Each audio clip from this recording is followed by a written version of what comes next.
Hey guys, Laura with Garden Answer. Welcome back to my channel. I wanted to talk today about amaryllis and what we need to do with them after they're done blooming. So I still have a few of them that are blooming a little bit. These are the snow white. These are the double white amaryllis that I was so excited to plant.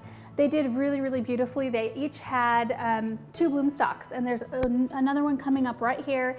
This one's kind of looking a tad bit sad, but the flower is still nice. And then these ones right here, you can see what the blooms really did look like right here, and they were just stunning. I love this variety, but this branch or this stalk that those blooms were on got so tall, and I didn't have it staked quite right, and it bent over. So I cut them off and put them in water, and they do make for a really good cut flower. And then on this side, I have a black pearl, and you can see the blooms are just now starting to fade. So I've got 2 that I need to prune off, and then 2 that still look pretty good, but you can see that how dark and beautiful that color is. And then I have a couple amaryllis that were sent to me.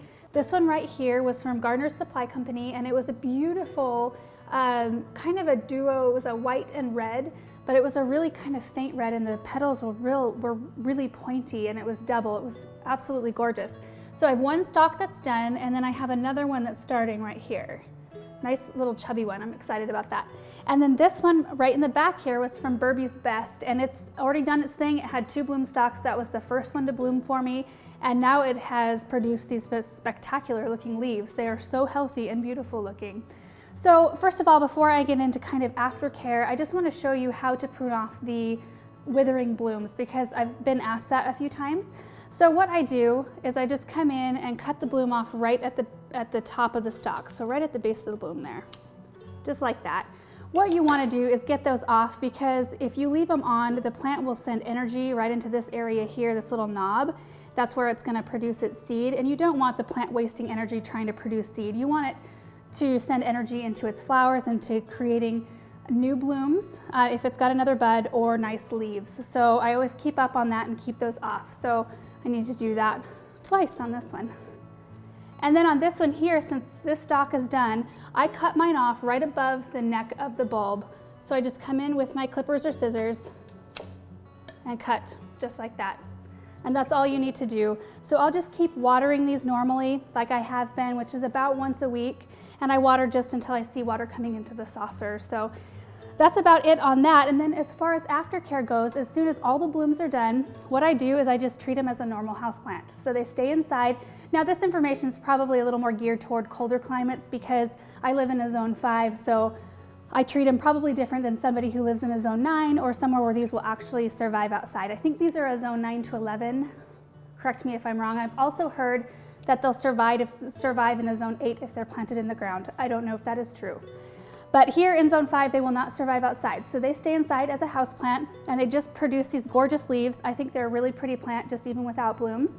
So they'll stay in the sunniest spot I can provide them inside until we're after the last frost, which is usually mid-May for us. And then I move them outside, and they stay in a spot that gets morning sun and a little bit of afternoon sun, and then they're in dappled shade for the rest of the day. And they do really well for me out there. I treat them like all my other potted plants. They get watered a little more frequently because it is so warm here. As far as when you get closer to the fall months, that's when it gets just a little bit trickier, just because you have to follow a schedule. There are 2 steps to get these things to bloom again.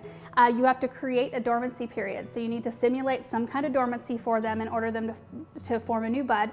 And then it takes 6 weeks after that for them to bloom. So if you want them blooming by Christmas, you have to follow a pretty tight schedule. So what I do is September 1st, right around that first week of September, I pull all my amaryllis inside. Usually we haven't frosted yet, but I still pull them inside. I clean any yellow or dead leaves off, but I leave anything that looks nice, because that bulb will suck any energy down from those leaves to help feed the bulb and produce a new bud. I'll give it a really good watering, and then I put it into a dimly lit area that's like right around 55 degrees, so like a basement. We have a root cellar outside and a basement that both stay pretty chilly. So I'll put it in that spot and then just leave it alone. So all I did was clean it up and give it some water and put it in its dormancy period. And then I set an alarm on my phone 6 to 8 weeks later to go pull my amaryllis out, which usually ends up being about mid to late November. So at that point, you can pull it out, water it one more time, clean up any leaves, and then don't water it again until you see any new growth. Once you see new growth, then you can start giving it a little water on a consistent basis. Like I said, I usually water mine about once a week. That can vary depending on your home and how you heat. We heat with wood heat, so it dries stuff out pretty quickly. And that's pretty much it. You can scrape the top couple inches of soil off and put fresh soil in there if you want to. Usually I'll hit mine with a tiny bit of fertilizer, but they get it pretty good in the summertime, so if I forget it, it's not a big deal. There are a couple of things. If you don't see any new growth on your amaryllis after you pull it out of the dormancy period, just give it a squeeze right at the top of the neck. And if it feels soggy or it doesn't feel like firm and rigid, then it may have rotted or dried out at some point, and that does happen. Also, you might just get leaves. It happens to me sometimes.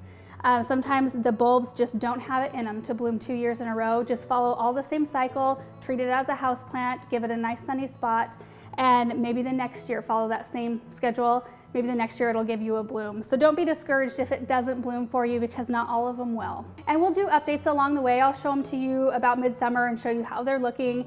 And then this fall, when we start the process of the dormancy period and all that, we'll put a video out. We'll put a video together of when I do that, so that it's a reminder to you to do that with yours as well. And then you'll get a visual of how they look and what you need to do. So anyway, if you're not subscribed, make sure to subscribe if you want to see those updates. And thank you guys so much for watching. If this was helpful, please leave a like down below, and we will see you in the next video. Bye.